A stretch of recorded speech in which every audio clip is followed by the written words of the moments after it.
안녕하세요. 드디어 2주차 강의가 되겠습니다.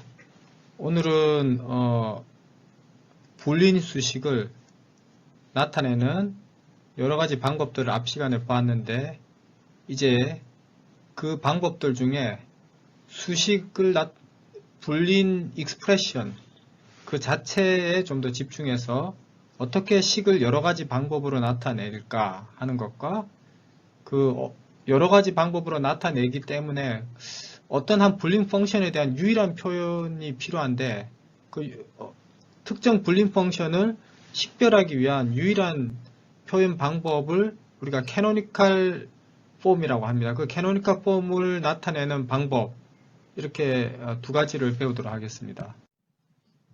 자, 먼저 진리표가 주어져 있을 때 그 진리표를 불린 식으로 전환하는 방법을 먼저 한번 생각해 보겠습니다. 여기 진리표가 주어져 있는데요. 이 진리표의 변수는 지금 x1, x2, x3 세 가지 변수입니다. 이 세 가지 변수의 모든 가능한 조합은 8가지 종류가 있죠. x1, x2, x3 변수의 값이 0, 0, 0부터 시작해서 1, 1, 1까지. 근데 잠깐 참고로 말씀드리면 이런 진리표를 여러분들 작성하실 때 반드시 이 x1, x2, x3 변수의 값을 열거할 때 그냥 마구잡이로 열거하는 게 아니라 이 변수의 값을 이진수로 해석했을 때 순차적으로 증가하는 순서로 이렇게 늘어나야 됩니다. 순증가 하도록. 그래서 000이면은 10진수로 0이죠. 그죠? 001이면 10진수로 1이고 010, 이진수 010은 10진수로 2 이렇게 되죠. 그래서 0, 1, 2, 3, 4, 5, 6, 7 이런 식으로 배열이 되도록 그 변수의 값을 순서대로 열거해야 이 진리표를 보기가 편합니다. 그래서 그걸 좀 지켜주세요. 여기에 로우 넘버라고 되어 있는데 이게 단순히 로우의 번호일 뿐 아니라 이것은 나중에 민텀의 번호가 되기도 합니다. 민텀이란 걸 좀 이따 배울 텐데 이 로우 넘버라고 된 이 숫자하고 이 변수의 값하고를 이렇게 1대1로 대응할 수가 있어요. 보시면은 변수의 값을 그 이진수 값으로 우리가 읽었을 때 해당하는 10진수 값이 로우의 넘버가 됩니다. 자, 어쨌든 이 진리표는 x1, x2, x3가 001이거나 100일 때만 출력이 1이 되는 거죠. 출력이 1인 경우가 딱 두 가지인데 입력이 001이거나 100일 때입니다. 자, 이거를 말로 옮기면 어떻게 됩니까? 이 진리표를 말로 옮겨보면 f는 1이다. 언제? x1이 0이고 그리고 x2가 0이고 x1이 1일 때 또는 그러니까 요 조건은 이걸 나타낸 거죠. x1이 0이고 x2가 0이고 x3가 1일 때 이 세 개의 변수 값이 각각 0, 0, 1일 때 그거를 다른 말로 하면은 이렇게 AND 조건이 되죠. 1일 때 이거나 또는 x1, x2, x3가 1, 0, 0일 때 f가 1이다. 이렇게 됩니다. 그죠? 자, 그러면 이제 f가 1이 되는 조건은 이 조건 또는 이 조건입니다. 그죠? 자, 이 조건 또는 이 조건을 다른 말로 한번 바꿔보겠습니다.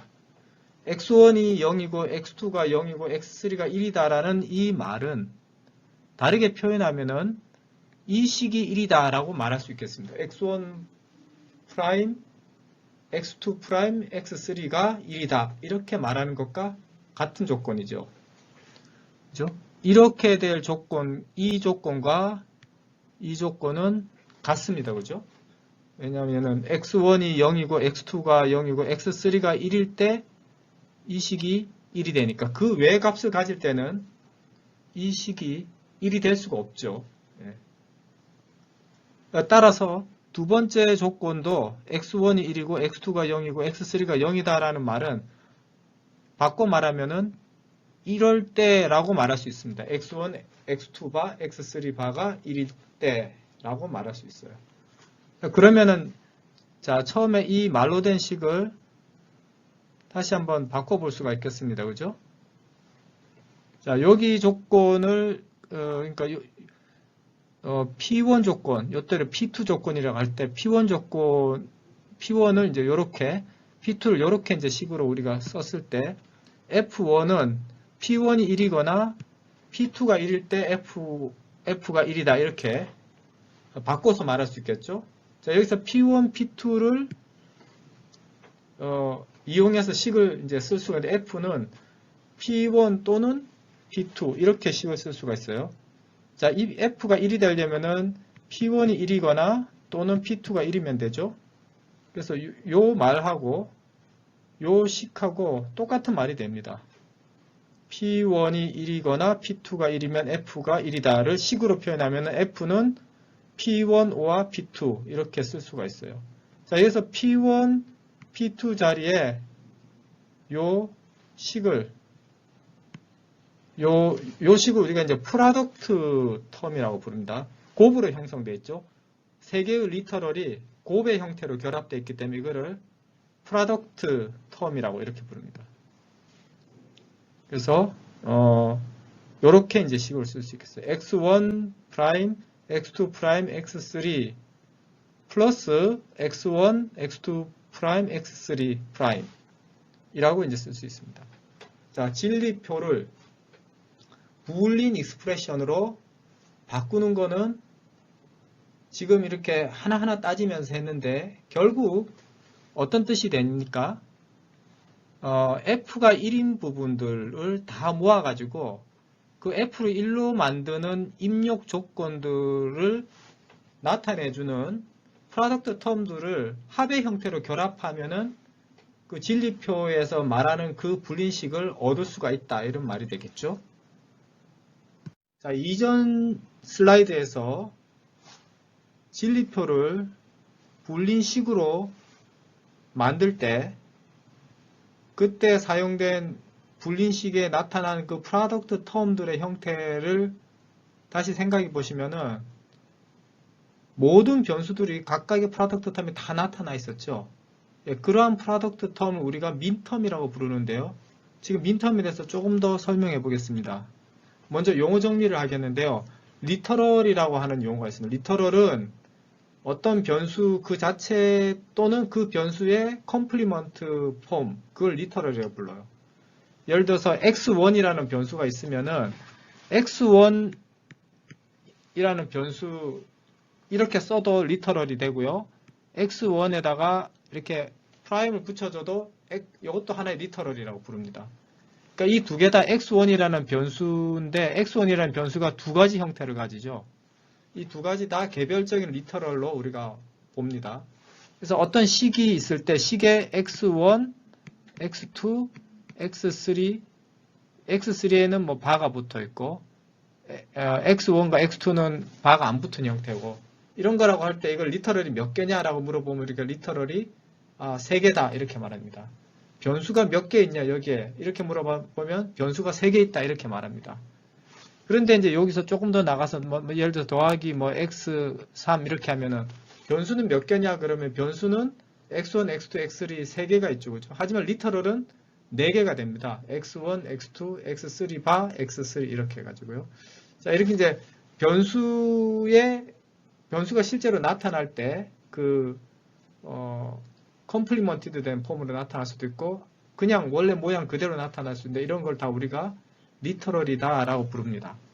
그 다음 프로덕트 텀은 뭐냐면 이 리터럴들이 곱의 형태로 연결되어 있는 걸 우리가 프로덕트 텀이라고 부릅니다.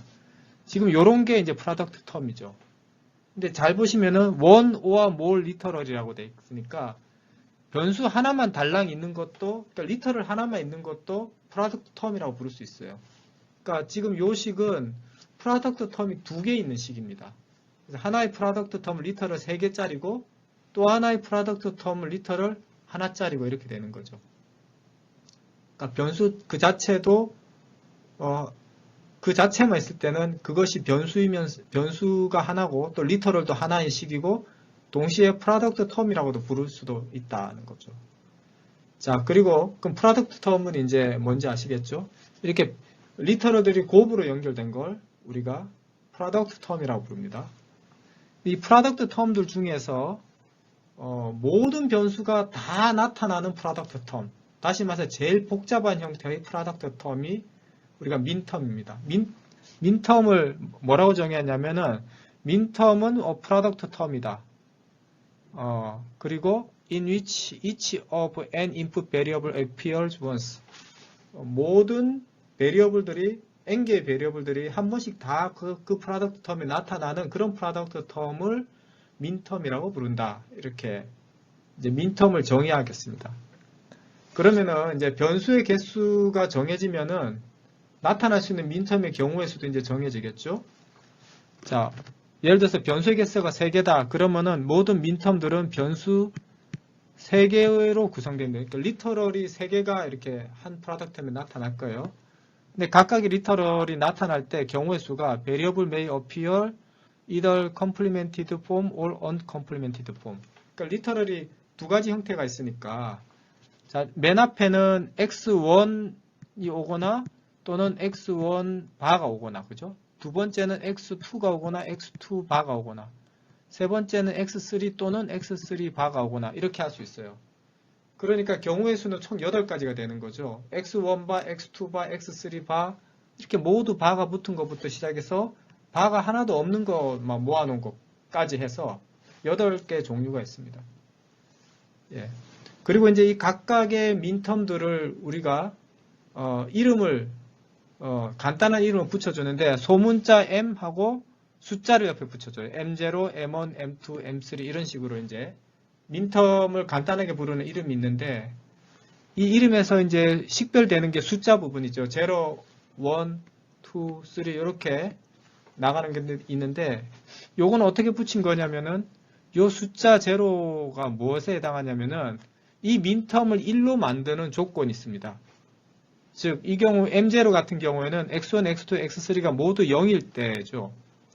그리고 M1 민텀은 X1이 0이고 X2가 0이고 X3가 1일 때 이 민텀이 1이 됩니다.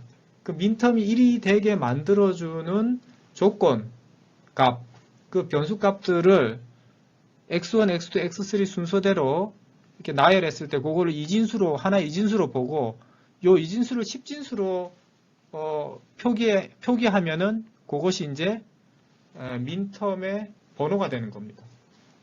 그래서 여기 이제 M3라는 민텀 있잖아요. 이 민텀은 3은 0, 1, 1이 되는 거죠. 그죠? 이진수로. 그럼 X1, X2, X3가 0, 1, 1일 때 1이 되는 민텀 이렇게 되는 겁니다. 그거는 이제 X1이 컴플리먼티드 폼이어야 되고 X2, X3는 일반 폼으로 된 이런 형태로 이제 우리가 식을 쉽게 유도해낼 수가 생각해낼 수가 있겠습니다. 자, 이렇게 해가지고 이제 그 민텀이라는 거를 여러분들이 오늘 배웠습니다. 그렇다면 이제 우리가 하고 싶은 말은 똑같은 이름의 M1 또는 M0 뭐 이런 민텀 이름이 있더라도 이것이 어떤 상황에서의 이름이냐에 따라서 그 식이 사실 달라진다는 걸 짐작하시겠죠? 예, 변수가 3개 있을 때는 앞에 슬라이드에서 말한 대로 되는 거고요. 전체 변수가 만약에 2개다. 이 함수의 변수가 x1, x2 2개다 라고 했으면은 민텀의 종류가 4가지밖에 없는 거죠. x1바, x2바, 또 x1 바를 여기다가 붙여야 되겠죠. x1, x2바, x1 and x2 이렇게 4가지 종류가 있겠습니다. 얘가 m0, m1, m2, m3 이렇게 이제 각각 되겠죠. 변수의 개수가 2개일 때입니다. 그래서 m1이라고 하더라도 이런 상황에서는 변수가 2개짜리일 때는 m1이라는 민텀은 x1, x2 바를 의미하게 되겠고요. 이게 프라임이 잘못 붙었어요. 이쪽이 붙어야 됩니다. 예, 이렇게. x1 프라임, x2, x1 바, x2. 이것이 이제 m1이 되겠고, 변수 3개라면, 이런 상황이라면 이제 앞에서 본 바와 같이 x1 바, x2, x3 바가 되겠고, 변수가 4개라면은, x1, x2에 전부 이제 프라임이 붙어 있고요. 얘네들이 다 x1 바, x2 바, 그 다음에 x3하고 x4가 이제 이렇게 x1은 그냥 형태, x4에 바가 붙어 있고, 이렇게 되겠습니다. m0라면 어떻게 되겠습니까? 변수가 1개 있으면, 2개 있을 때는 x1 바, x2 바가 있고요. 변수가 3개라면은 x1, x2, x3가 모두 바가 있을 거고, 변수가 4개라면은, 4개 있는 상황이라면은 x1, 2, 3, 4에 전부 바가 붙어 있는 그런 프로덕트 텀을 의미하겠죠. 그래서 우리가 mi 이렇게 주어졌을 때, 이게 변수가 지금 몇 개짜리인 상황에서 변수가 총 어떤 변수들이 있는 상황에서의 mi냐 하는 것을 확인해야 이게 실제로 어떤 식인지를 정확하게 알 수가 있는 겁니다.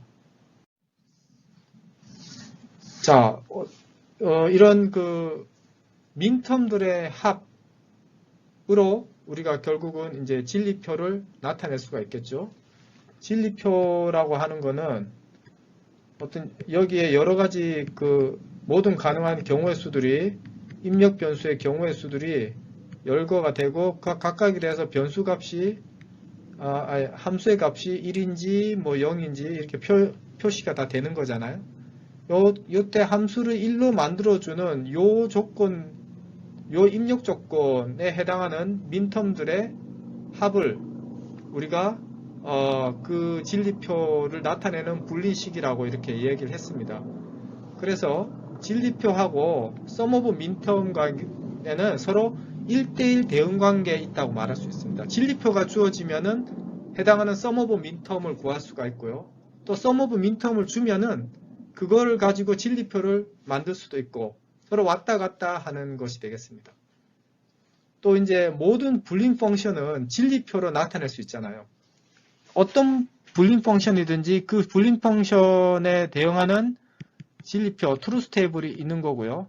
그리고 트루스 테이블하고 진리표는 서로 그 트루스 테이블하고 sum of minterm은 서로 1대1 대응 관계에 있으니까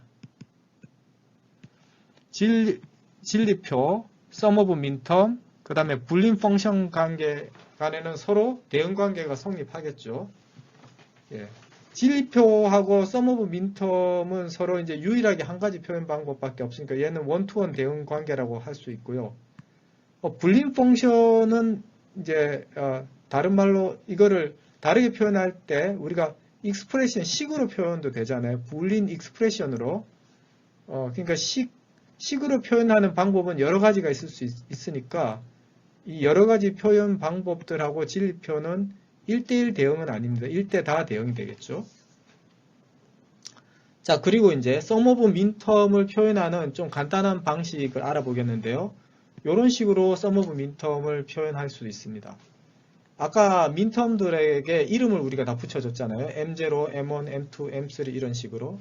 그 이름을 이용해서 민텀의 합을 이렇게 시그마 기호로 간단하게 나타낼 수가 있습니다. 그러니까 예를 들면은 M1 더하기 M4 더하기 M5 더하기 M6 이런 어떤 불린식이 있다면은 이 불린 익스프레션은 그냥 간단하게 시그마 M 여기에 서브스크립트들만 모아가지고 민텀의 서브스크립트들만 괄호 안에 모아서 1, 4, 5, 6 이렇게 쓰면 되는 거예요. 예, 또 다른 예를 한번 들어보겠습니다. x1, x2, x3 세 개의 변수로 된 불린 함수인 경우에 시그마 m 하고 괄호 0, 1, 7 이렇게 썼다. 그럼 요거는 m0 더하기 m1 더하기 m7이라는 뜻이고 요거를 풀어서 다시 쓰면은 불린식으로 m1, m2, m3에 m0는 이렇게 되겠죠. m1은 어떻게 됩니까? 0, 0, 1일 때 1이 되는 거니까 이렇게 되겠죠. 그 다음에 M7인데 요거는 M1, M2, M3 이렇게 되겠죠. 결국 우리가 이렇게 sum of minterm을 나타내야 되지만 이걸 좀 더 간단하게 이렇게 나타낼 수 있고요. 이걸 더 간단하게 나타내는 게 이 방법이라고 생각하시면 되겠습니다.